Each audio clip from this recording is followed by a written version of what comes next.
Hi. Hi, everybody.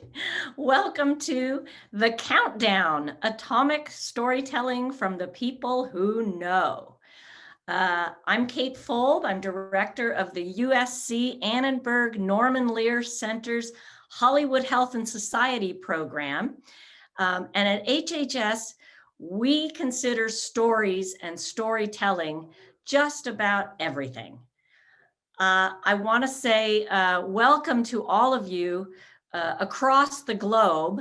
I could say good afternoon to some and good evening to others because we have visitors from all over the world attending this event today, and we're thrilled to have you here. As I said, stories and storytelling are really what we do and what we cherish and honor at Hollywood Health and Society, and we're delighted to present this afternoon nuclear storytelling from the people who know. This project has been funded by our partners at N Square and at the Plowshares Fund. And as I said, we have well over 200 attendees from around the world with us today. We're also live streaming on Facebook. So if you want to text your friends to watch on Facebook, they can do that at the Hollywood Health and Society Facebook page. And we're recording this event for future posting on our website, so you'll be able to share it as well. The 10 stories you're going to hear from today came out of our Atomic Storytelling Workshop, which we held last fall, in which 25 nuclear and global security experts, policy analysts, scientists, and activists all participated. And you're going to hear more about that from our moderator in just a minute. And speaking of our moderator, our fearless leader for today's event was also the leader and facilitator for that workshop where all of this began. She's executive producer writer for a new show on NBC, Fried Green Tomatoes. She also has a ton of other TV credits. I can't even list them all as either executive producer, writer, or showrunner on shows like Notorious, Hell on Wheels, Heartbeat, Private Practice, Brothers and Sisters, and many more. And most important, she's a member of the Hollywood Health and Society Advisory Board. Please welcome Jennifer CECIL. Hello. I think I'm on live now. Nice to virtually see you all. Thank you so much for joining us today. The stories you're about to hear began in a kind of writer's room boot camp focused on harnessing the power of storytelling as a medium to get your message across, whatever that message may be. For 4 days, I basically held these nuclear experts captive while I discussed various writing tools, showed them scenes from film and TV to better illustrate my blather, had them complete more writing exercises than they'd probably done since college, broke them up into small groups, then paired them with TV and feature writers to create a group story on the fly. And finally, I had them share their work with the pros for feedback, a process that can be daunting to even the most seasoned writer. Fortunately, nobody told me my notes were idiotic, at least not to my face. Now, the big difference between this writer's room and all the other writer's rooms I've been in, where many people tell me my notes are idiotic, was that these stories came from people who are working to save the planet from nuclear destruction. They're working to save humanity. Think about that for a minute. How in the world do you distill stories from that kind of work into relatable 5-minute pieces? Well, that's the beauty of good storytelling. It draws you in with humor, with pathos, and with big emotional stakes. Now, I'd love to tell you that I, and I alone, am responsible for the storyteller's terrific work, but that isn't true. I had a lot of help from a group of gifted TV and feature writers who willingly donated their time and expertise. If we weren't in COVID-ravaged times, I'd point them out and make them stand up. But for now, I'd just like to give my deepest thanks to, and feel free to stand up, folks, at home. David Gray, whose work includes writing for Madam Secretary and Without a Trace. Adele Lim, who wrote the TV series Lethal Weapon, as well as is the writer behind Crazy Rich Asians and the new Disney feature Raya and the Lost Dragon. Chris Kaiser, whose work you've seen on Tyrant and will see on a new HBO Max show about Julia Child. Chris is also the former president of the Writers Guild of America West, so yeah, he's kind of an overachiever. We also use Joy Gregory, whose work you've seen on Madam Secretary and Jericho, and finally Paul Redford, whose work you've seen on The West Wing and Designated Survivor. Most of all, I want to thank the 10 participants you're about to hear for being brave enough to dig deep and embrace what I asked them to do, which was basically to throw away their years of training in presenting nuclear information in a rational, impartial manner in favor of opening themselves up and leaning into the emotion of their first-person stories. Because emotion is how you make the most profound connection with your listeners. Now, the last thing before we move on to the stories.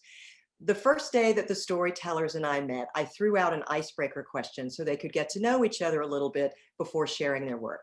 What is something most people don't know about you?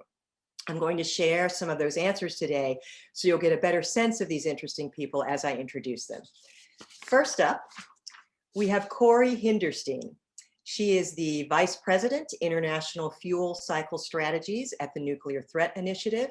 Don't know what fuel cycles are? Neither do I. But to answer that question, Corey's bio, as well as links to all the other storytellers' information, will be posted in the chat section during the Q&A at the end of today's performance. Fun facts about Corey that most people don't know.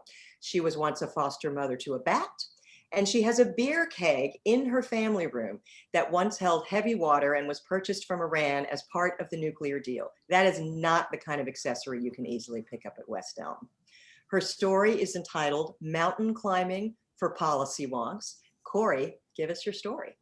My story starts in 2015 when I was in a career crisis. I was working on important issues with great colleagues, which may not sound like a crisis to you, but I'd been there for 9 years, and while I was good at my job, I was treading water a little bit. A job at the Pentagon had actually just fallen through. I had already recruited my successor. I'd already had my goodbye party. Now I was a lame duck in my current position. I had a brand new top secret clearance.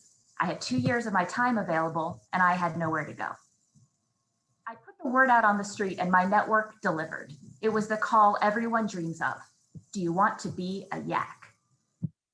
A yak, a Y-A-K. Is that some sort of acronym? No, a yak as in a hairy, cow-like beast of burden. Let me explain. In a flash of humor, sometime years ago, someone designated the person responsible for preparing for a presidential summit as the Sherpa. So if the Sherpa leads you to the summit, who carries the weight? The yaks.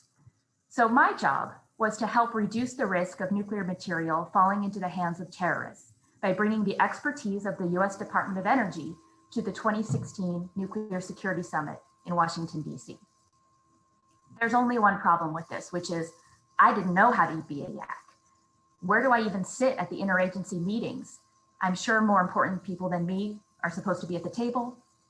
What happens at the meetings with all the international Sherpas and the other yaks? Was I going to be responsible for negotiating? And how did I end up sitting behind the placard of the United States at the United Nations representing the country? This was a long way from Model UN. So despite my misgivings and discomfort, I grew into my yak role. Summits are a lot of work after all. And while the voice of the imposter was still shouting at me in my brain that I wasn't supposed to be there, I mostly just didn't have time to listen. There was too much work. By the time the summit rolled around, I had actually contributed to most of the items we were delivering to the president. And with the great support of my Department of Energy colleagues, and of course, the rest of the US Sherpa team, I felt good about what we were delivering. But then the summit arrived, and that was a whole new ballgame. I got to the venue early. The room was huge. It had a massive circular table in the middle, and even the ceiling was covered by a huge branded sign. There were risers for the global press and the photographers that lined the edges of the room. But the whole thing was actually like Seinfeld's living room or the Oval Office on the West Wing. It was a movie set. It was divided by curtains from the cavernous halls of the Washington Convention Center, and everything was choreographed. 53 motorcades converged from all around DC to meet their precise arrival window, of course, in order of rank and seniority. They were escorted from the door of the convention center to what we called the leaders' lounge.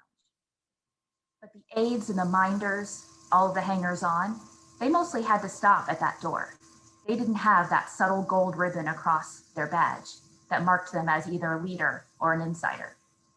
I had a gold ribbon on my badge, but to my relief, it did not also identify me as a yak. Despite it making no sense, I was going to take advantage of that access. So I stood, dwarfed by the grand summit room, as the leaders emerged one by one from their lounge. They started to chat around the table. Here was Xi Jinping and David Cameron. There was a newly elected prime minister talking to a royal and a president for life. The leaders finally, at the appointed time, took their seats and the room hushed. I stepped back towards the wall of flags with my friend Laura, who was the US Sherpa. And she said to me, "Can you believe that we're here?" No, I really couldn't believe it. The last participant entered on cue. President Obama came in from my left, a different entrance, of course, than all the other leaders used. Cameras clicked furiously, capturing the president as he strode across the room to take his seat and strike the gavel and begin the meeting. But he broke from the script, all that precise choreography. He swiveled 90 degrees, walks directly towards me and Laura, and I was frozen. Oh my God, the jig is up. He knows I don't belong here. One nod from the leader of the free world, and I was going to be dragged from the room by Secret Service with the entire world watching. He greeted Laura first, and she says, "Mr. President, have you met Corey?" Knowing perfectly well that he had not met Corey. "She's our DOE yak."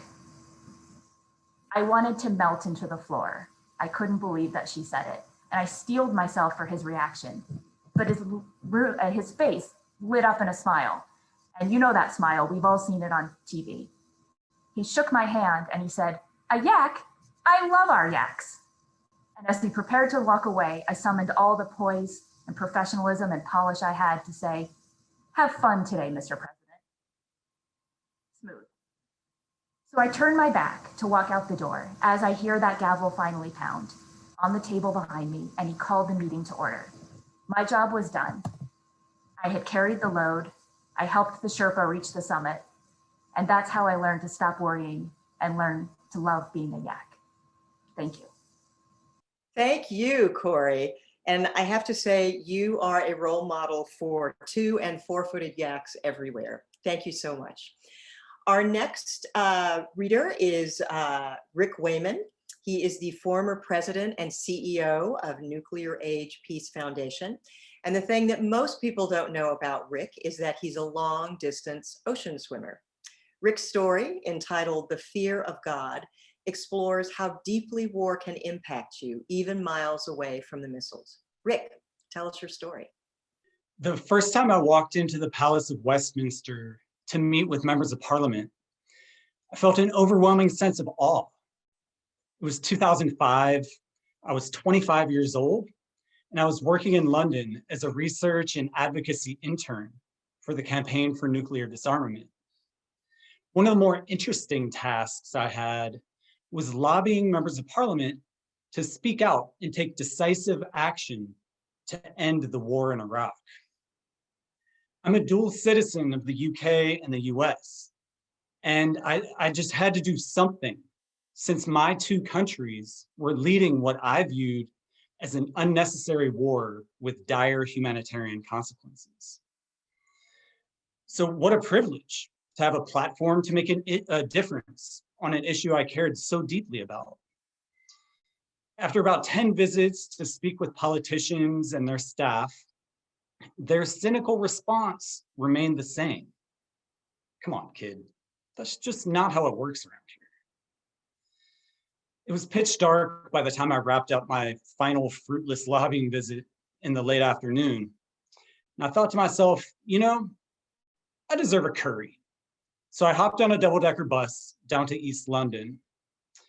I could already taste the spicy curry and smell the fresh baked bagels that Brick Lane is known for. It was a rare dry moment in January, so I meandered slowly up the street, trying to decide which restaurant was calling my name. Bam! Suddenly, I was on the ground, seeing stars just like in the cartoons. I looked up and saw a lanky teenager hovering over me. Who is this guy?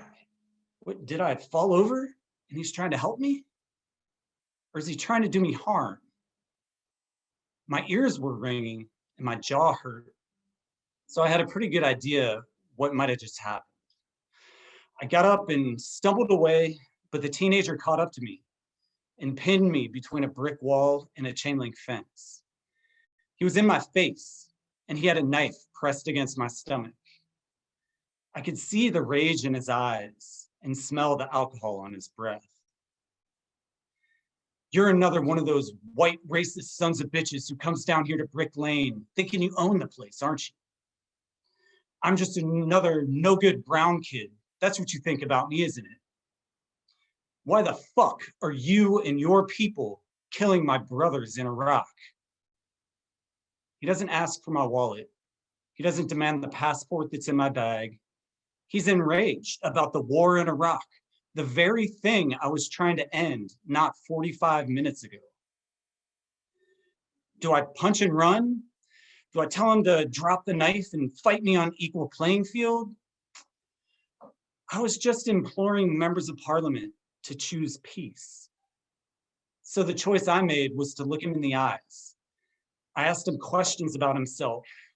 I told him what I do in London and about the people I work with.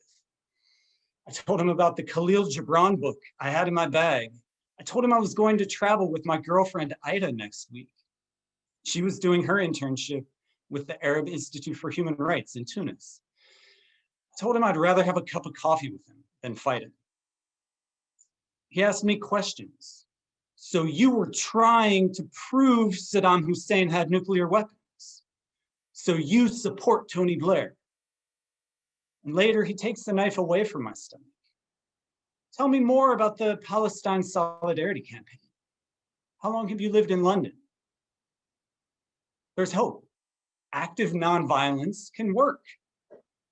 He invites me to his uncle's restaurant, a couple buildings down, for a cup of coffee. Along the way, he hands the knife to somebody in a nearby doorway. Wait, someone was watching this thing go down? Before we get to the restaurant, I ask him why he carries a knife. Is it for protection? I'm not afraid of nobody on this street but God. He opens the door to the restaurant for me. It's a nice place, crisp white tablecloths, napkins folded in the shape of roses, wine glasses, and shiny silverware on the table. 3 steps in, he spins around and lands a right hook to my jaw. A few older men rushed in from the kitchen and started shouting at him in their common language. 2 of them managed to restrain him, leaving me free to go. This time, I ran down to the main road. I stopped at the convenience store and bought a bag of frozen peas for my aching jaw and got on the bus for the long, lonely ride home. The Iraq War took hundreds of thousands of lives and scarred millions more. I chose early on in my life to work for peace, yet war trauma still managed to come crashing into my life, thousands of miles away from the missiles, bombs, and bullets. Thank you so much. We are so glad you survived that harrowing experience. Thank you so much for sharing that. Our next reader is Allegra Harputlian. She is a communications manager, peace and security at Rethink Media. Allegra's story is entitled When Doom Scrolling is Your Job. Allegra, tell us your story. 2020 was the year none of us could stop doom scrolling, especially me. It's a vicious cycle, right?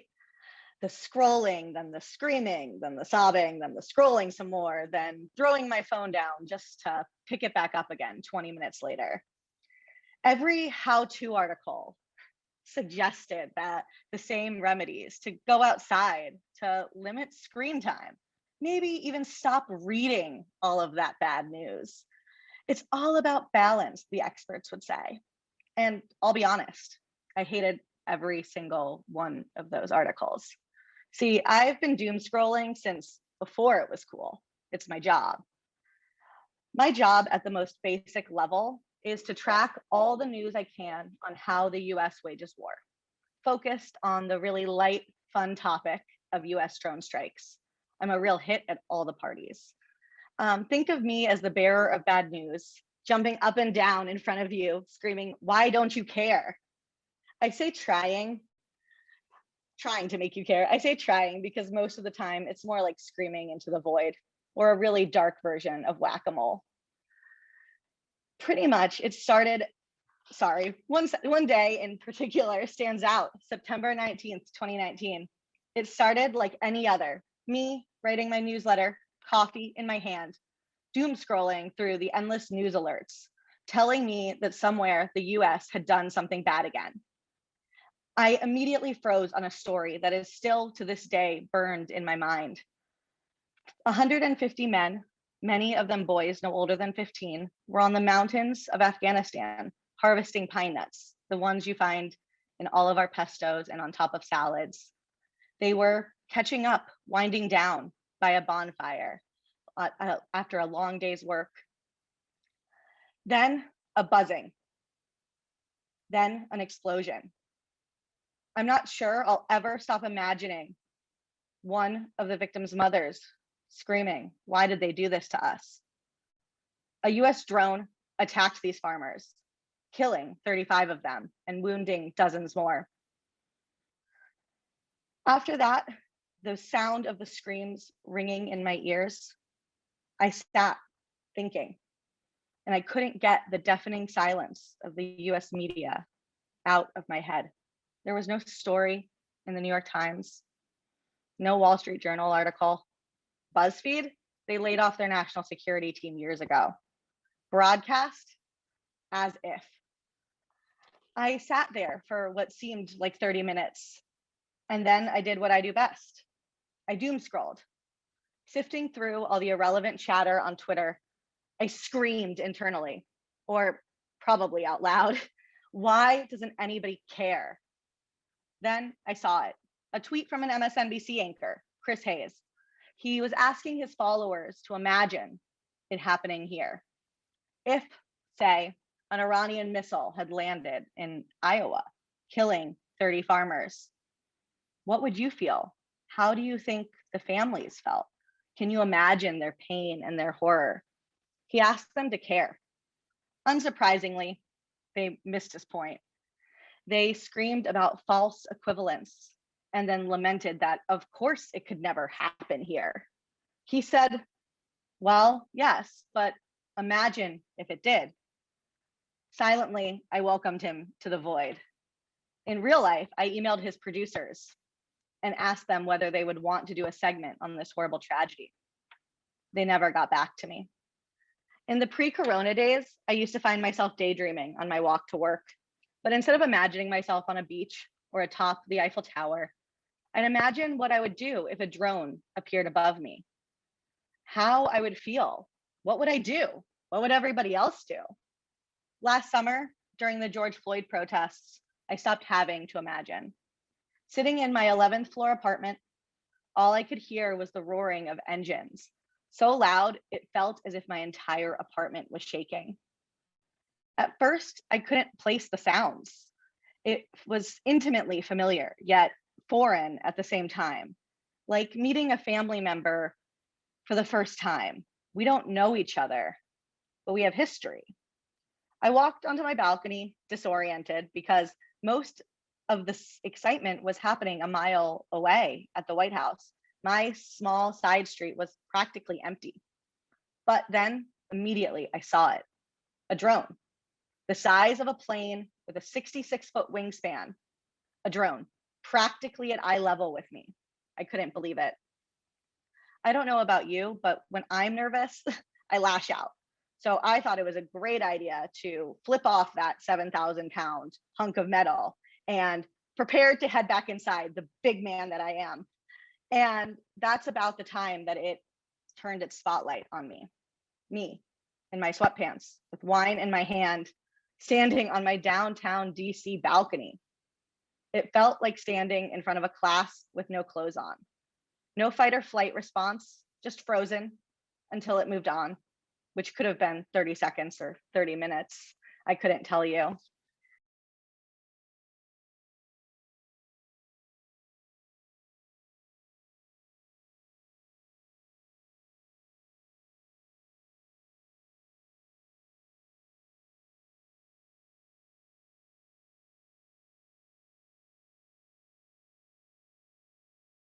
Thank you so much for telling us that harrowing and moving account and reminding us of the importance of putting ourselves in other people's shoes. Our next storyteller is Laura Rockwood. She is the director of Open Nuclear Network at One Earth Future. Fun fact about Laura is that she was formerly a trial attorney by day and a disco dancer by night. She once even danced with soccer legend Pele. My life has never felt so boring. Laura's story, entitled Baghdad is Burning, takes a look at the devastating impacts of the misuse of power. Tell us your story, Laura. Starts on the morning of March 20th, 2003. I wake up, and as I normally do, I turn on CNN for the news. I feel sick to my stomach. The crawling text says it all. It's 5:34 a.m. Iraqi time. Coalition forces began their invasion of Iraq. And the images on the screen are even more horrific. The bombing is relentless. Government buildings are in rubbles. People are searching for survivors. Baghdad's on fire, and there's smoke rising all over the city. How can that be? We were just there 5 weeks earlier. Mohammed al-Baradei, the head of the IAEA, Jacques Boat, the leader of our nuclear inspection team, and I, their lawyer.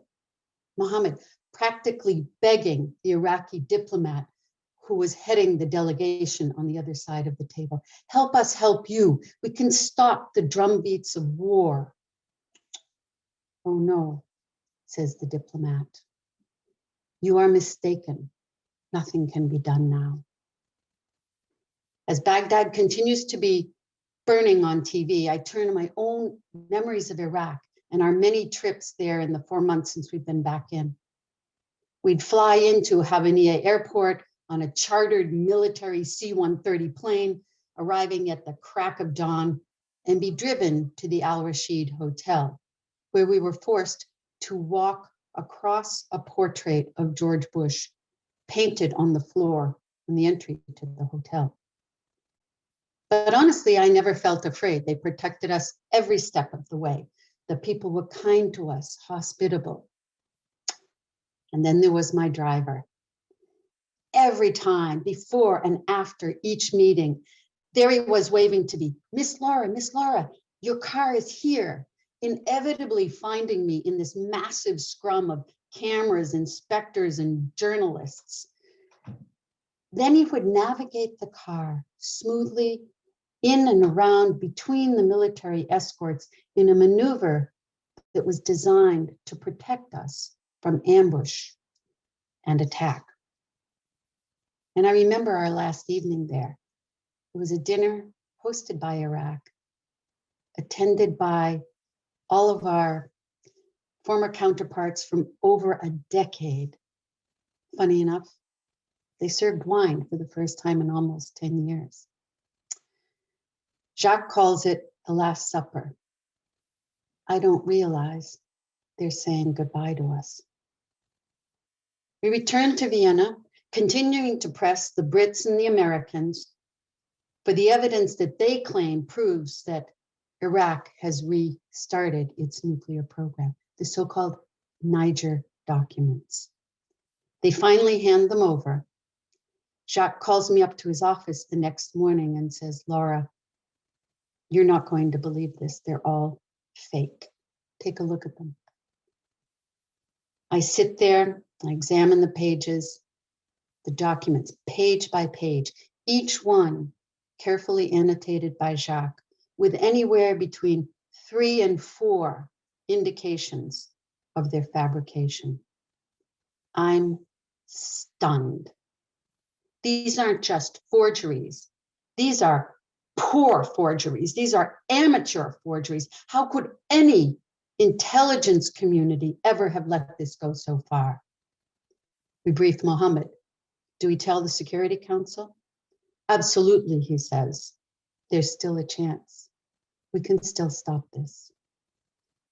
Our drafting team huddles into Jacques' small office, a few of them pacing around, others seated, all of us trying to find the right words, some of them furious about these documents. We must call them forgeries. We must call them fakes.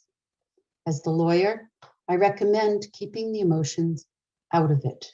They'll only think we are hyping it, we're sensationalizing it. I suggest that instead we call them not authentic. Well, there was a long and very heated debate, but they finally agree with my suggestion. And that is how we report to the Security Council on the 7th of March. And now I can't keep the emotion out of it. I cry the night of the invasion. I cry for many nights after that, partly from grief for our former colleagues, partly from guilt. Should we have used the word forgeries or fakes rather than the banal description, not authentic?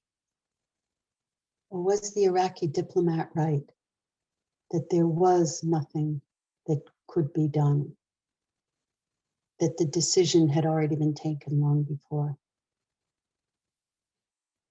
Baghdad's in ruins, and within a week, many of the Iraqi diplomats and scientists, our friends, our colleagues, are dead or captured. Iraq, along with any hopes for its future, destroyed. And I wonder, where's my driver now? I imagine him buried in the rubble, the victim of a drone attack or an errant missile. I never even knew his name. There I was, his fate in my hands. There he was, just trying to make me feel safe and protected. Why didn't I let them use the word forgeries? Dear God, please forgive me. Laura, thank you so much for that incredibly sobering and moving piece. And this is an example of how the smallest idea can lead to a profound story. When during the workshop, Laura had this tiny little memory of her driver and wondering what had happened to him. And from that grew this story, which was fantastic. Thank you so much. Our next storyteller is Michelle Dover. She is the Director of Programs at Plowshares Fund. Fun fact about Michelle is that in a former life, she worked at a Starbucks on the 4 a.m. morning shift. Michelle's story, entitled Not the West Wing, explores a nuclear expert's expectations for her new workplace. Michelle, tell us your story. So it was 6 p.m. on a Friday evening, but I'm still in the office fiddling around with my last email, and I don't want to leave just yet. I'm only a few weeks into this new job, and my boss is still joking that I'm the French major in this organization of security experts and scientists. I have to show I'm capable, dedicated, that I belong here. A colleague pokes his head in and asks why I'm still here and do I want to come upstairs?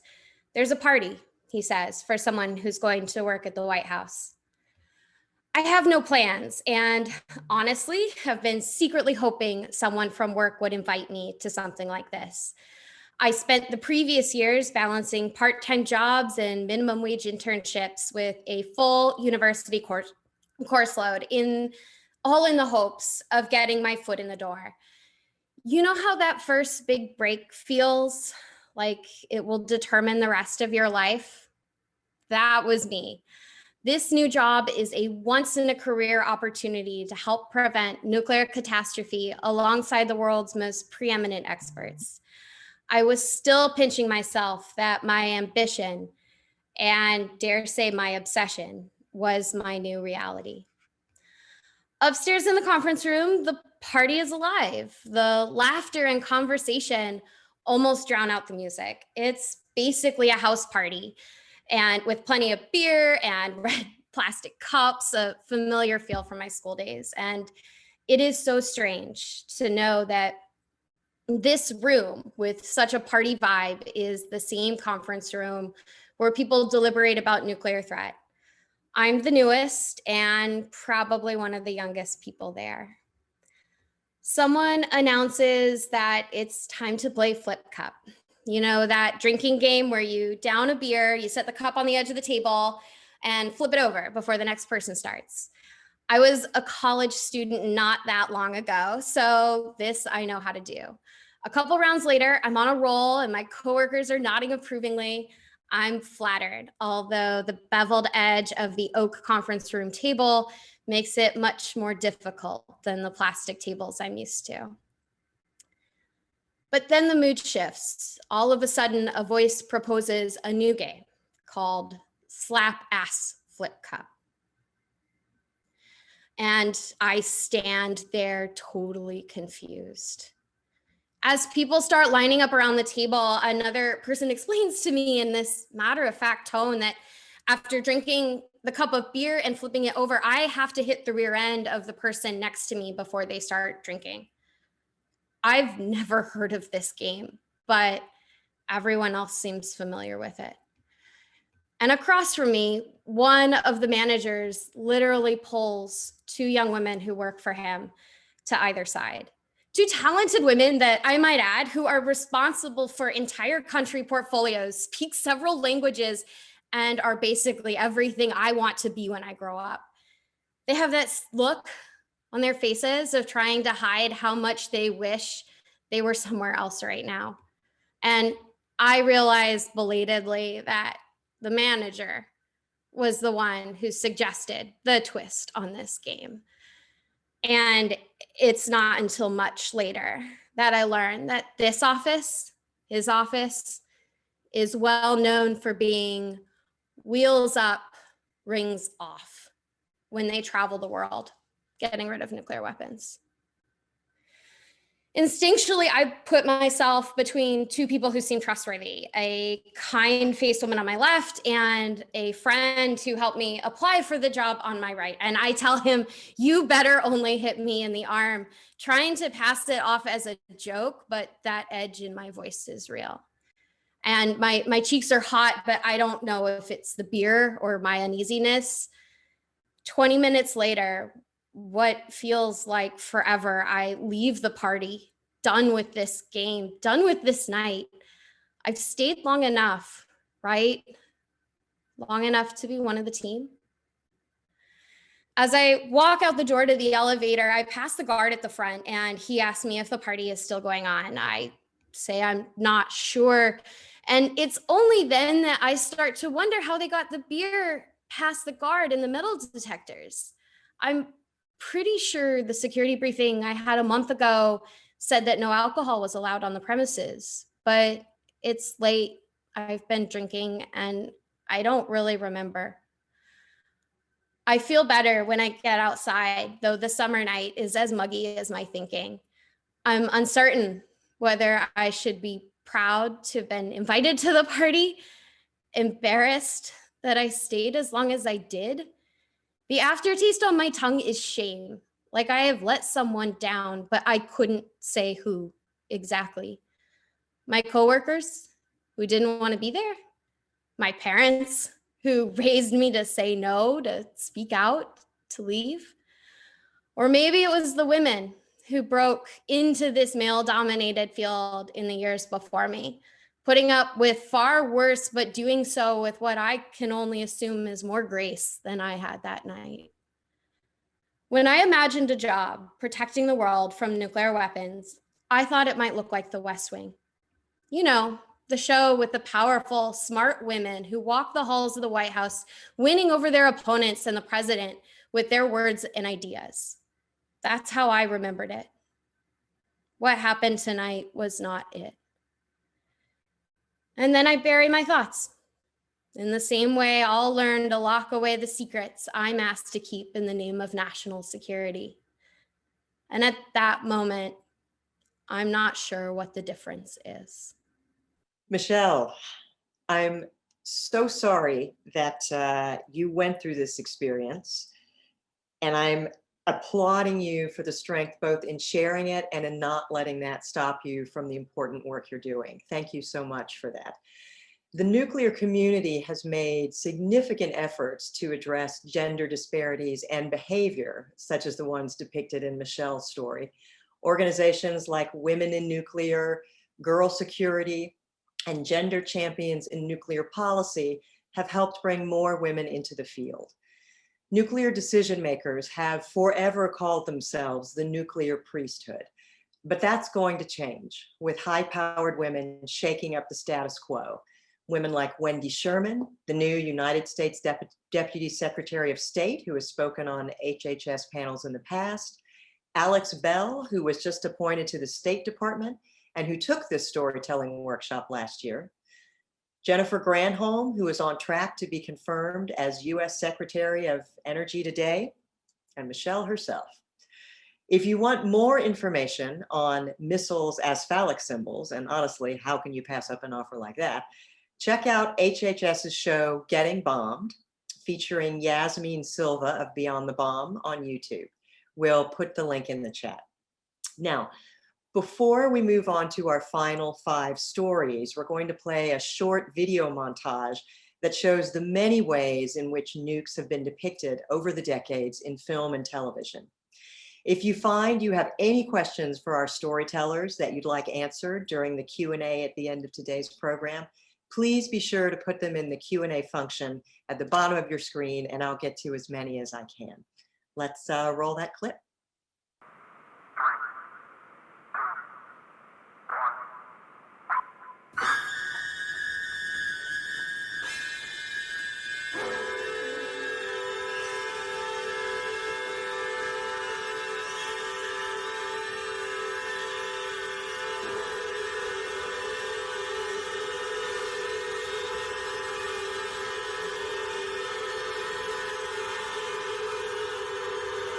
Colonel Grady, this is the President of the United States.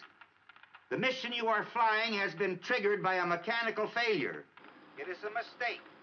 I order you and the other planes to return to your base at once. Do you hear? At once.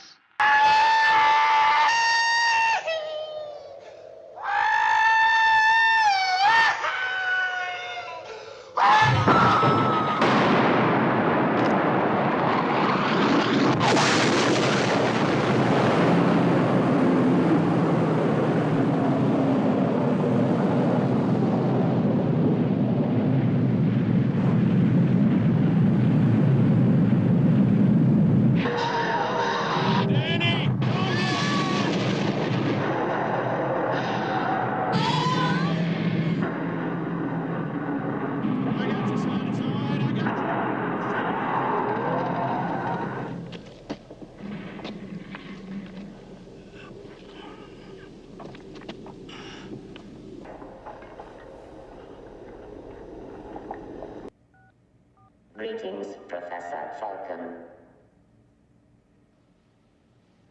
Hello, Joshua. Strange game. The only winning move is not to play. This is what looks to me like the early days of construction on a light water reactor. Light water is ordinary water, sir, tap water. It's Perrier. Yeah. Light water is what's used for nuclear reactors, and the Iranians have contracted the Russians to build them a light water reactor for that purpose. What's the problem? 4 intelligence agencies tell me I'm wrong, and I am. The Russians are building them a heavy water reactor. What do you use heavy water for? Plutonium. If you don't launch before the Russian missiles hit, they can take out our silos, severely limiting our response. We'd lose an entire leg of the nuclear triad. There has to be a better option than just responding in kind to an all-out Russian attack. It'd almost certainly bring on a nuclear winter, killing everyone on the planet. We have to think about that. Nuclear winter is a theory, Russell. The president has to execute what we've been gaming and planning for decades. There's only one way to fulfill your constitutional obligation, Mr. President. It's Major Attack Option 1. Now forget about code breaking, forget about meteorology, optics. You're building an atomic bomb. We prefer to call it a gadget.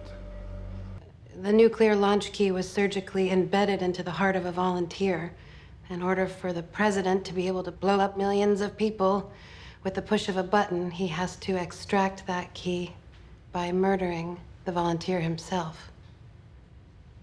But since I don't see that volunteer here, you can't launch shit.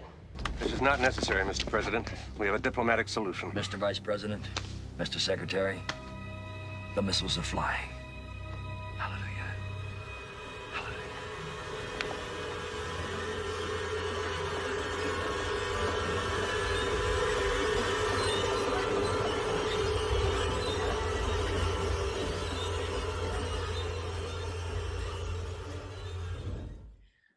Okay, well, that was sobering, but also very interesting. I mean, I've seen most of those and have forgotten a lot of them. It was interesting to see them again. Let's get back to our fantastic storytellers. Our next is James McKeon. He is the Program Officer for Global Nuclear Policy at the Nuclear Threat Initiative.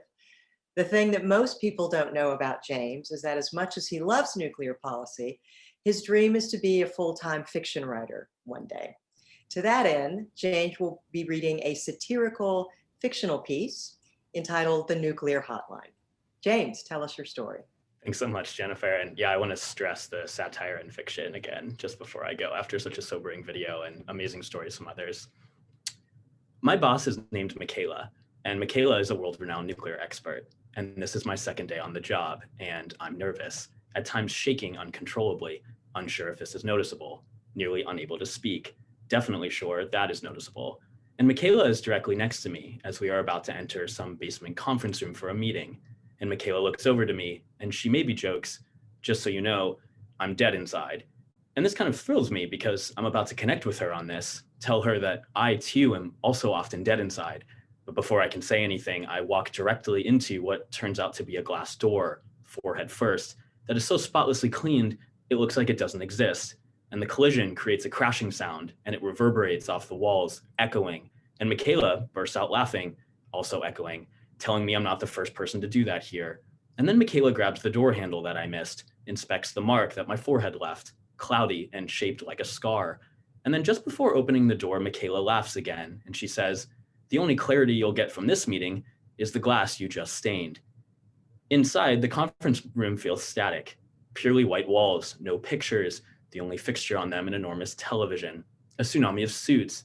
The chairs surrounding the oval-shaped table are about to be filled with all men, except Michaela and two women, maybe in their early 20s. I don't know, young by professional standards, clearly supporting their male bosses. Before the meeting begins, Michaela introduces me to some of the older men, none of whom actually say anything to me, all of whom seem to talk to Michaela about how things are crazy, but hey, at least reporters are calling them, and they're getting more exposure than normal. We sit down and some old guy with super gray hair explains that the purpose of this meeting is to figure out what they can do collectively as preeminent nuclear experts in DC that the media relies upon to promote diplomacy over war. In 30 minutes, he says, we'll start the conference call with allies across the globe. Legends of this field are in this room, Michaela told me before. How do I even act properly? I guess I'll keep it simple.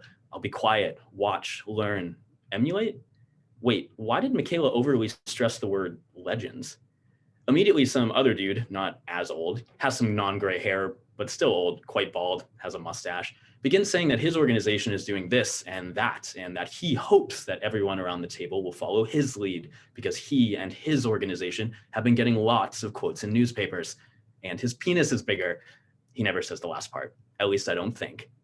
The old guy who started the meeting falls asleep within just a few minutes, the back of his head pressed against the top of the chair, chin pointed up like an airplane flaring right before a landing. His young female colleague notices his morning nap immediately, gives him an aggressive side eye, like this is very typical behavior. And as Mustache Guy is still droning on, tips over her evidently empty coffee mug to make a sound just soft enough to avoid disrupting the diatribe, but just loud enough that he's awoken from his snooze with a snort, accompanied by a sudden jolt, a hard landing. The meeting continues. 30 minutes go by and this mustache dude has spoken for at least 22 of them, at one point referring to himself and a few others as, quote, non-proliferation ayatollahs. I don't catch much of what he says because the woman with impressive coffee mug tipping skills spends a substantial portion of this time just staring at her almost awake boss. And in her eyes, I can sense she is contemplating all the ways to execute this old man, ranging from objectively humane to outrageously barbaric. All of a sudden, Mustache Guy gets into a vicious debate with some other different old dude about the definition of denuclearization of the Korean Peninsula. I guess everyone has different definitions. Who knows? It's never resolved, unless you define resolution as endless, perhaps incoherent, passive-aggressive declarations. Michaela, who has been editing some report and hasn't yet said a word during the entire conversation, cuts off both of them without even looking up from the paper. Hey, Ayatollahs, call me crazy, but stopping a war with North Korea seems just a bit more pressing. The room goes silent for a few seconds, ended by Michaela pointing at the clock above the door, 9:31 a.m., and saying, "Don't we have that conference call?" A few people nod their head, and one of the younger women, relieved as she has been watching the clock vigilantly, begins dialing into the large phone console in the middle of the table. Michaela passes me a note with the words, "as usual," and another word after, underlined, "useless." Then things turn super weird.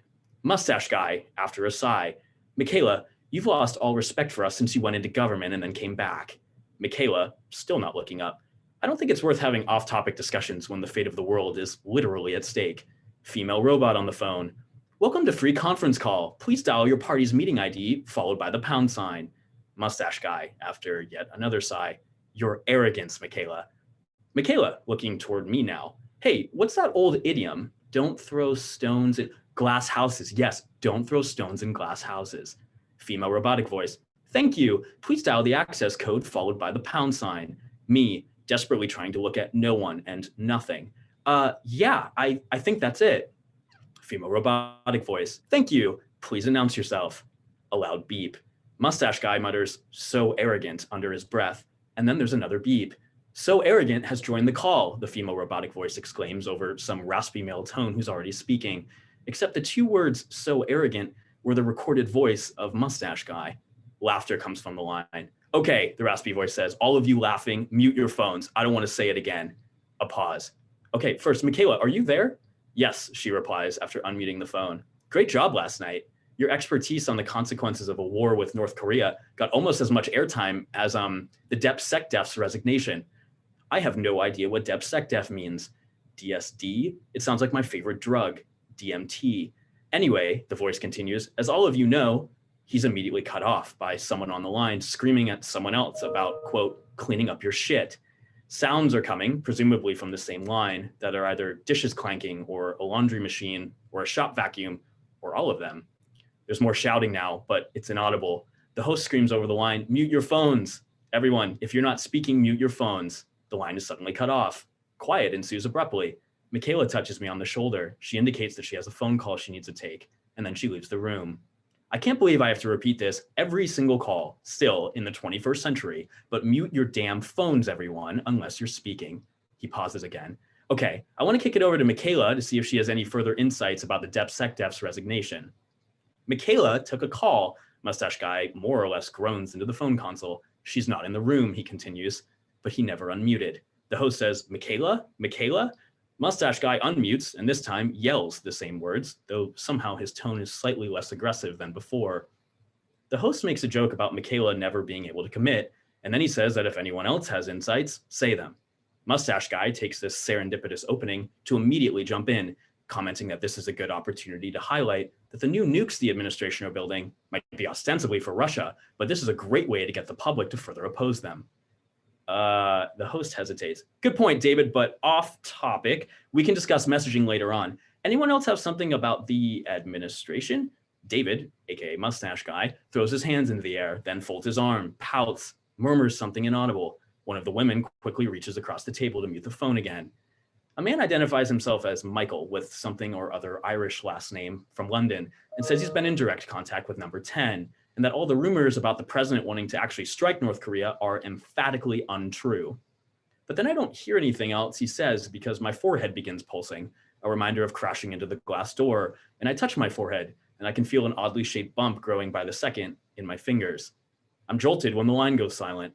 The host says something, but it's immediately drowned out by the sound of a car or an airplane over someone else's line.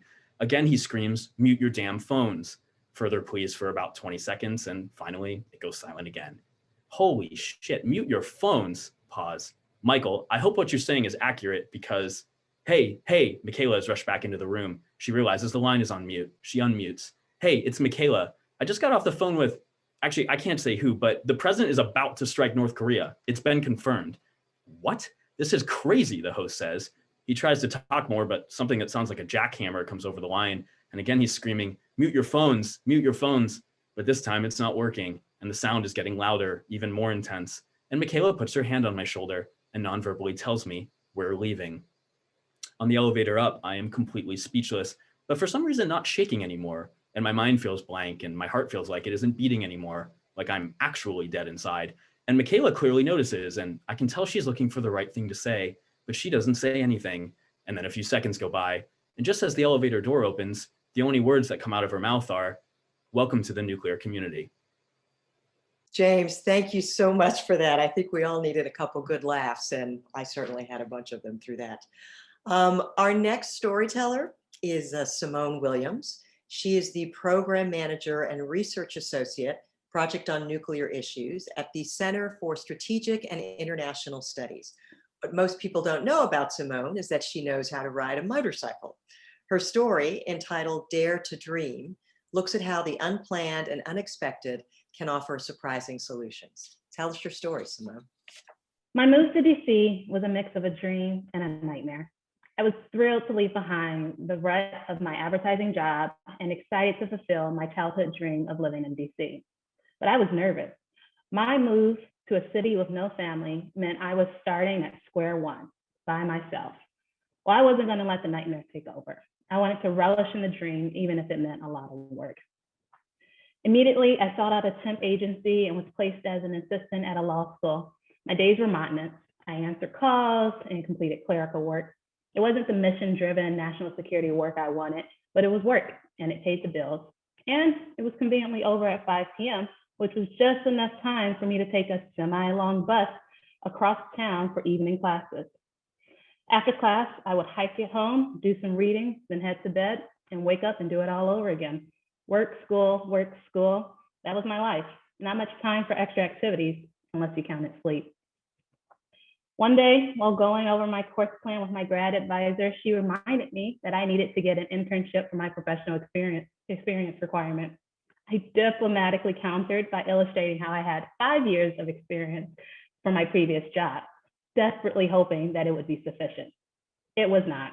She declined, and I was floored. A quick Google search would easily show you that there are a ton of internships in DC. Yet the moment you add paid to that search criteria, the number drastically decreases. You could count on one hand, okay, maybe two hands. But that was the problem at hand. I needed to find a job, an internship for my grad school that could pay me, but also so that I can continue to live in DC. And at the same time, I needed the flexibility to be able to go to my evening classes. This felt like a needle in a haystack. Then one day, I received an email about a conference on diversity and international affairs. It's all about the events here in DC, and unfortunately for me, the events are always during working hours. I was intrigued by the topic, but I could not afford to take the time off to attend a multi-day conference. As my mouse hovers over the delete button, my eye catches the date of the event. It's over the weekend. It has a ridiculously early start since I'm not a morning person, but it's over the weekend. I can make this work.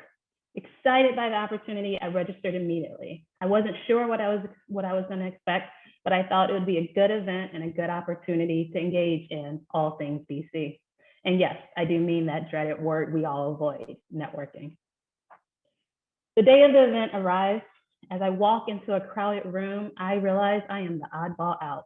Here I am, wearing blue floral pants with a pink blazer and a sea of people in Black business attire.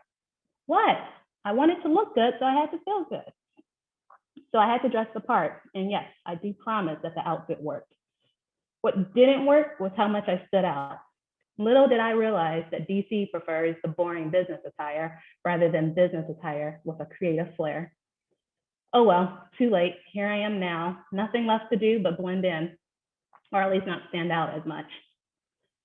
Panel after panel, the day progresses.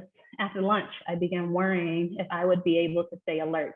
I'm tired and full, and all the discussions are just a little bit over my head. In an instant, this concern became an afterthought. The moderator of this panel was captivating.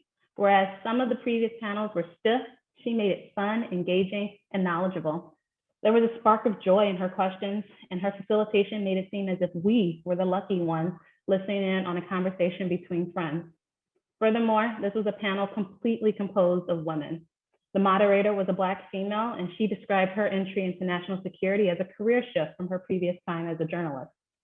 As I sat listening to the panel, I began convincing myself that I needed to meet her.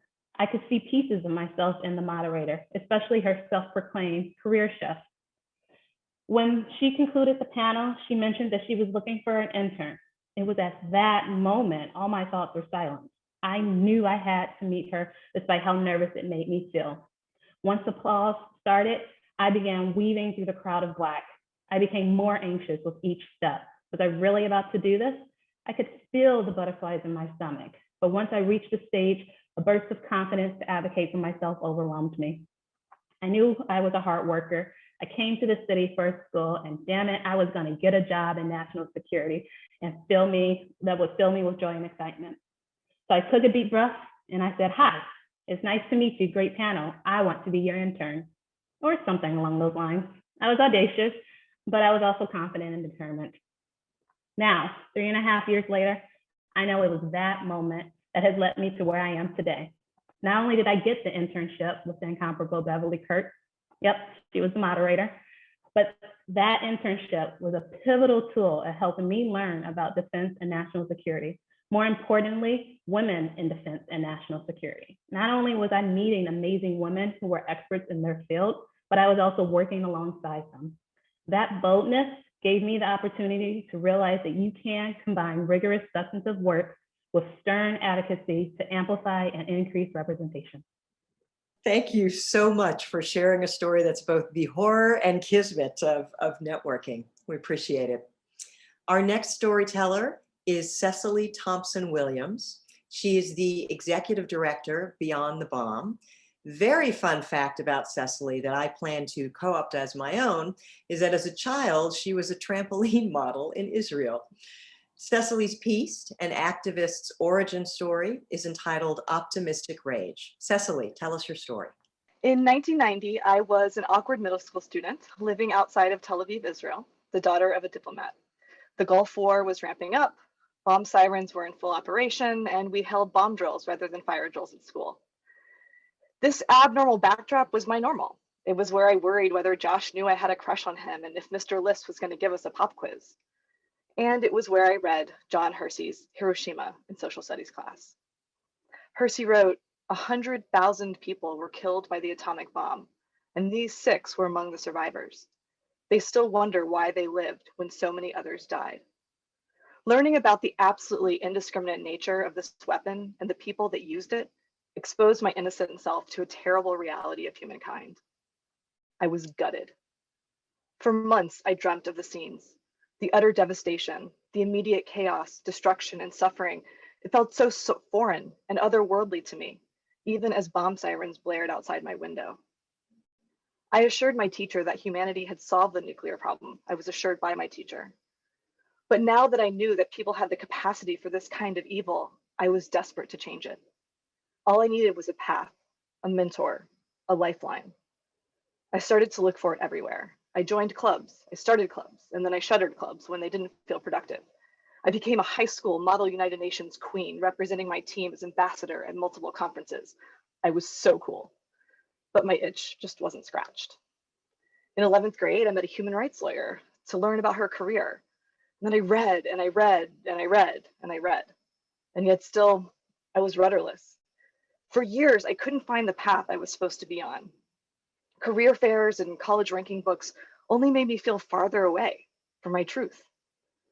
Then, when I was 17, my parents somehow decided it was a good idea to let me go backpacking through Europe with my ex-boyfriend before cell phones. We'd been riding the rails for 2 weeks when our overnight train pulled into Amsterdam. We threw on our giant packs. We hit the streets in pursuit of a hostel. It was about 8 a.m. and the city was just starting its morning bustle. Most people, when they think of Amsterdam, think of a sinful good time. The red light district, legal pot, a vacation from the ethical boundaries of home. But for me, it was the revolutionaries. The way the very essence of the city challenged the status quo. The fusion of old architecture with avant-garde, centuries-old cobblestones on which clean energy trolleys crisscrossed the city. I was home. From the moment I stepped on the street, I soaked up the city and felt alive, despite my restless sleep on a cramped train the night before and the overstuffed pack on my back. We turned a corner into a huge open square. The wax museum was at one end, pigeons filled the middle, and all throughout people were rushing to work. And then she caught my eye. It is a well-known fact that normal people avoid anyone holding a clipboard, but I was immediately reeled in, as if in a tractor beam. She and her crew were weirdos. Pink dreads, tattoos, piercings, my people. And I had been chosen. They were a group of activists from Greenpeace, gathering petition signatures against France's nuclear testing in Polynesia. In total, France would conduct 6 tests in 1995 and 1996. And these followed 21 tests that had occurred between 1989 and 1991. It all hit me, right there at 8 a.m. in the square, with giant pigeons landing at my feet and my pack weighing me down, and the girl with pink dreads holding my eye. The nuclear problem that had awakened my need to fight for justice hadn't been solved. Nuclear detonations were still happening. In fact, they had been happening while I was reading Hershey's account of the aftermath of Hiroshima. Reading Hiroshima, or otherwise hearing what had happened there, hadn't stopped humanity from pursuing this path. There were people in power, people who had the ability to make decisions about these weapons, who knew what had happened at Hiroshima and still believed that they should be used. There were people for whom the use of nuclear weapons had not sparked an ethical crisis. My sense of safety, my very faith in humanity were utterly shaken. But paradoxically, my faith was simultaneously saved. Those 3 weirdos from Greenpeace were showing me that despair was not the only option. They were in the streets, talking to strangers, and building power to counter the evil of nuclear weapons. And they were inviting me into the fold. I immediately knew that I needed to follow their lead, that as long as there is tragedy and injustice, we need to counter it, that we can't let the emotion of learning these truths spiral into hopelessness, that we must turn it into action, into optimistic rage. Today, I'm the executive director of Beyond the Bomb. It wasn't a linear path. There was no manual to follow, and I had to be open to surprising opportunities at every turn. But now I get to work every day to build a more just world free of nuclear violence. I get to welcome others into this work. I get to be the girl with pink dreads for the next generation. Thank you so much for sharing that fantastic story of finding your people and finding your path. Our next storyteller is Natasha Bajima. She is the director of Converging Risks Lab at Council on Strategic Risks. Most people don't know that Natasha studied German literature in college. Her story explores who belongs at the table on national security issues and is entitled Lean Into You. Natasha, tell us your story. This is part of a short story. The plane begins its descent into the forested landscape surrounding Stockholm, Sweden. The late evening flight from Bonn, Germany is a short one. It feels like I've only just gotten settled in my seat and now we're preparing to land. As I buckle my seatbelt, tiny goosebumps run up my arms, causing my hair to stand on end. Shivering, I pull on my favorite jean jacket and snuggle into the soft, worn denim fabric.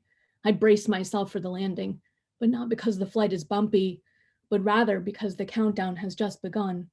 My arrival in Stockholm means I'm less than 12 hours away from attending the first big meeting of my nuclear career as part of a prestigious fellowship at the German government.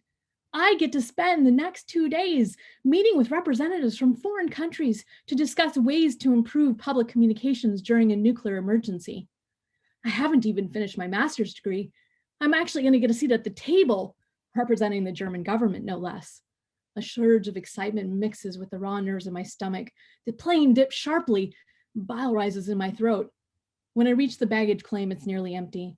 Only a few carousels operate at the late hour, and the suitcases for my flight have yet to come out. My skin tingles with anticipation, and I glance at my watch to count the hours of sleep. By the time I get my bag, grab a cab, and check into the hotel, I'm going to get a maximum of 5 or 6 hours. I want to be in my best form tomorrow. This is my chance to prove myself. I shake my head in disbelief. This is actually happening. 2 weeks ago, my boss, the head of the Office of Nuclear Policy at the German Federal Ministry of Environment, asked me if I wanted to go to Stockholm in his place. Despite my status as a visiting fellow, he told me I'd be representing Germany at a meeting of the Nuclear Energy Agency. Since I've always tended to jump at a challenge first and think about the free fall later, I said, sure, why not? Sounds like fun. What was I thinking? Of course, I've always dreamed of having a seat at the table, but more than that, I want to belong to the group sitting around it. How am I supposed to do that as a young American woman representing Germany at a high-level meeting? The representatives will be senior government officials. They will be much older than me, and most of them will be men. I look down at my blue jeans, t-shirt, and tennis shoes. I smirk to myself, who am I kidding? Even dressed in my best suit, I'm not going to fit in with that group. The baggage carousel beeps a few times, bringing me back to the present. I watch the bags go by on the conveyor belt. I look eagerly for the turquoise-colored bag on my suitcase. After neither everyone from my flight has collected their bags, my pulse spikes. I stare numbly at the conveyor belt. I will my bag to appear, but the belt keeps moving around and around, completely empty. A thick lump forms in my throat as the terrible reality sets in. I'm gonna have to wear my jeans and tennis shoes to the big meeting tomorrow. I close my eyes and try to breathe. Almost 2 decades later, that horrible sinking realization that my suitcase is missing still takes my breath away. I want to tell my younger self that her embarrassment will not be the end of the world. Other country representatives have probably experienced the same thing, and they've learned to pack a backup suit in their carry-on. But it's not the end of the world for another reason. Her clothes don't matter. The barriers to fitting into the group are impossible to breach. You see, she can't change who she is. A young, smart, innovative, talented woman. She can't dress better, look prettier, be more prepared, be smarter, work harder, perform better, produce more results, get more degrees, or even smile more often. There's nothing she can do or say to fit in with a group of crusty, old, white men. She must first be admitted by those in power. They're the ones who determine the criteria for acceptance. And what she doesn't know is this. The annual membership costs are extremely high for someone like her, and her boss has only given her temporary admission. I steal a quick glance at the government officials sitting around the table. I count one woman besides myself. She's also American, fellow blonde, already in her late 40s. Her table tent indicates she manages communications for the US Nuclear Regulatory Commission. Our Swedish host, a pudgy man with white hair, he sits across the table from me. He runs public affairs for the Swedish Nuclear Power Inspectorate. The rest of the participants have similar credentials. Since I'm only just a visiting fellow, my table tent lacks any formal title. I stare down at my brand new black wool suit jacket, matching trousers, silk turquoise blouse, and shiny black leather shoes, and a feeling of relief expands into my chest. The previous night, my airline informed me that my suitcase would not arrive until sometime during the second day of my meeting. I had a decision to make: show up at the meeting in my t-shirt and jeans for 2 days in a row, or go shopping for new clothes first thing in the morning and arrive late to the meeting. It was a no-brainer. Even so, my overpriced clothes didn't stop anyone from staring open mouthed when I arrived. The spectacle of a 20-something non-titled American girl representing Germany stumbling into the meeting 45 minutes late, out of breath, and with a bright red, sweaty face was hard to miss. But it would have been 1,000 times worse if I'd showed up in my jeans. Taking another peek and looking around the table, I exhaled sharply. If I can just act normal from here on out, hopefully they'll forget I stick out like a sore thumb. I'll just keep my head down, focus on taking notes, and avoiding attracting any more attention. The Swedish chair finishes reviewing the agenda. Then he turns to the government official to his left to begin opening statements. I sit up straight in my chair, feeling a sharp fluctuation in my nerves. Wait, what? Opening statements? My boss didn't tell me anything about making an opening statement. I quickly count the number of people before me. In a panic, I scribble unintelligible words down onto a pad of paper. The French representative begins his speech. He's a sophisticated looking man in his 40s with a perfectly coiffed head of hair and mustache, wearing a blue bespoke cashmere suit and a pink silk tie. He looks like he just stepped out of a leading fashion house in Paris. Admiring his sense of style and posture, I nod subtly to myself. There's no way I would have survived the humiliation of wearing jeans to this meeting. My stomach flips when I realize it will soon be my turn to speak. My mouth runs dry. My heart beats like a drum. I take a deep breath and begin scratching my paper with a pencil. In the background, I vaguely hear the French representative mention something about Germany. Unfazed, I continue to focus on my own statement, going over the words in my head. The room becomes eerily silent. I look up to see everyone staring at me. The blood drains from my face. I glance over at the Frenchman and he grimaces back at me. Sensing my confusion, the Swedish chair informs me that the French representative has made a derogatory comment about the lack of an independent regulator in Germany. He asked me if I would like a chance to respond. Thank you. Sorry, it took me a while to unmute because I was laughing so hard. That was a fantastic, all too relatable story of feeling like an imposter. And I have to admit the truth that since I heard the bare bones of this story in the workshop, I have vowed to never travel anywhere without a change of clothes and a suit in my carry-on. Thank you so much. Our final story today was written in response to the last prompt I gave the storytellers as an exercise. A nuclear attack is 15 minutes away. What do you do? The writer, who wishes to remain anonymous, based her piece on an actual incident that occurred in Hawaii on January 13th, 2018. On that day, civil defense sirens sounded, and the emergency alert system sent a warning over TV, radio, and cell phones that said, ballistic missile threat inbound to Hawaii. Seek immediate shelter. This is not a drill. It took more than half an hour to determine that this was a false alarm. The author was living in Vienna at the time, serving open source intelligence and incorporating satellite and aerial imagery toward nuclear arms control. The story is entitled The Last Minutes and will be presented by actress Parisa Fitzhenley. Her credits include the television series The Sinner, Jessica Jones, Luke Cage, and Midnight Texas. She stars in the upcoming medical drama Triage and co-hosted the Hollywood Health and Society's 2020 Sentinel Awards. Let's watch and listen. A nuclear attack is 15 minutes away. I get to my family. I leave everything behind because I know that in 15 minutes there's nothing I can do to stop the attack. Ballistic missile defense is an intriguing scientific theory, but nearly useless in all practical sense. I will find my children first. I will hold them tight, and I will find my husband. I think my children will know that I'm scared, but I don't think I can bring myself to tell them that their world is ending. I will take them somewhere close and lovely. We will sit and hold each other and remember all the good times we had with Nana and Grandpa. It'll be difficult for me not to tell them how much I love them over and over. I know that I should bring us underground and that I should stay back from glass windows. I know that I'm supposed to look away from the flash and stay underground for days or weeks. I know that there could be a slim chance to survive if I did so, but if attack is imminent, I know that it will not be worth surviving this horror to watch my children terrorized and slowly sickening from radiation burns. I cannot look at their faces knowing that I have failed. The world failed. Despite all our genius and ingenuity, we failed as a species. There's not enough food or supplies here. There is no looting that can be done. It doesn't matter how much money or power we have. The time for survival is over.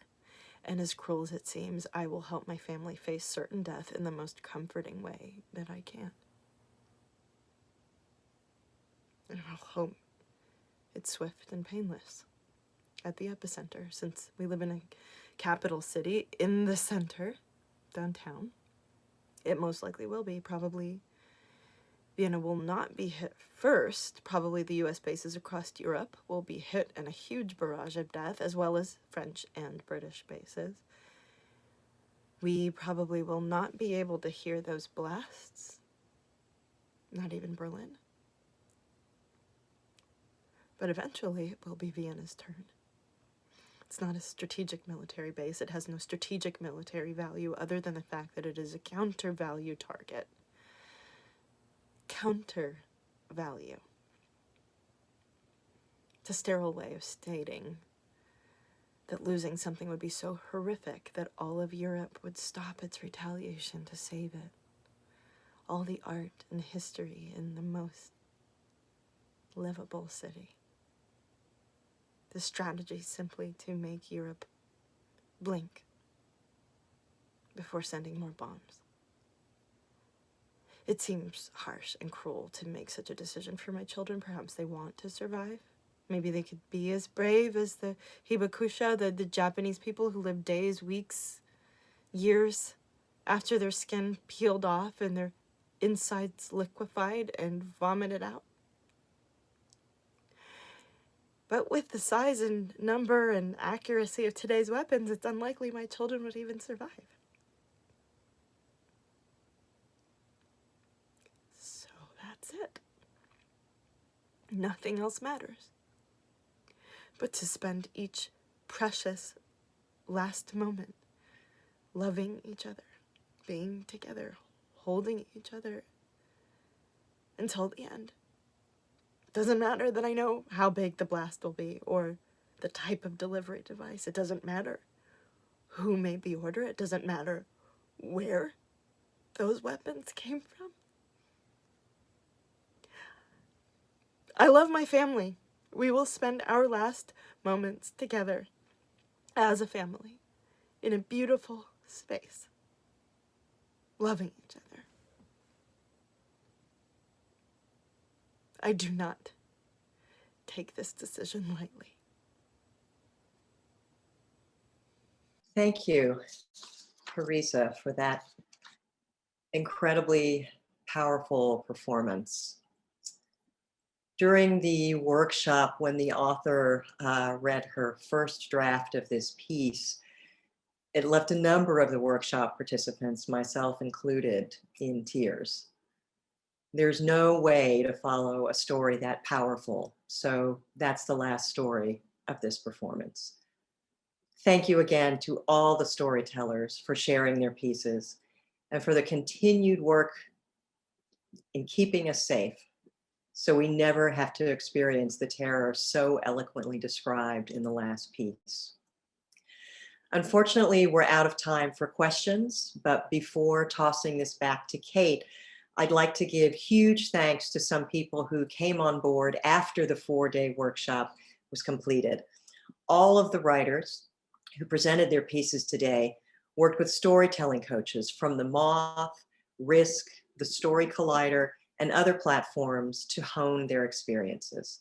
Special shout out to those coaches: David Crabb, an author, performer, director at Upright Citizens Brigade and a professor at Occidental College; Brian Kett, a writer, graduate of Second City, contributor to Soul Pancake, TEDx Talks, and a former science teacher; Gail Thomas, a writer, teacher, actor, comic, and former lawyer; and finally, Josie Lehrer, a public health researcher and practitioner, expert in storytelling for social change, and founder and director of the Men's Story Project. If you'd like to contact any of the coaches, their websites are posted in the chat. And now let me toss this back to Kate Fold. Thank you all so much for being here today. Wow. I'm glad I had a minute to dab my eyes after all of that. I mean, the final story is intense, and I knew it was coming. So,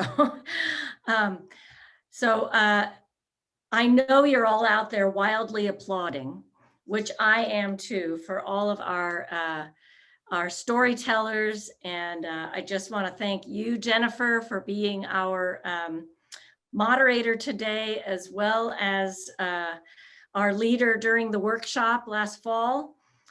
Thanks to all the storytellers. Your stories were amazing, so compelling, and I hope they're inspiration for the entertainment industry folks in the audience. There's a lot of content out there that we haven't seen yet that you can, I think, borrow from them. They might let you. And with that, just to contact us, Hollywood Health and Society, if you would like to speak to any of these experts, or if you're just doing research on this type of topic for one of your shows or projects. So please do contact us, hollywoodhealthandsociety.org, all one word. Couple things I want to do. We're going to bring all the panelists, or not panelists, storytellers, back up just to see their faces once before we go, and to thank them all. This has been recorded, so it'll be on our website. It's also on Facebook Live on the Hollywood Health and Society Facebook page. And before you leave, we will be putting up a survey for the audience to please fill out and let us know what you thought about today's event. We'd love to hear from you. You'll also get it emailed to you. But there's all of our panelists. I think everybody's back up there. So let's give ourselves an applause and an applause to all of you. This was absolutely fantastic. So enjoyed it. Thank you everyone for coming. Thank you for giving us your time and your creativity and your stories. And everyone go off to the rest of your day or night, whatever it may be. And have a wonderful, peaceful, safe rest of your day. Good night, good evening, good afternoon.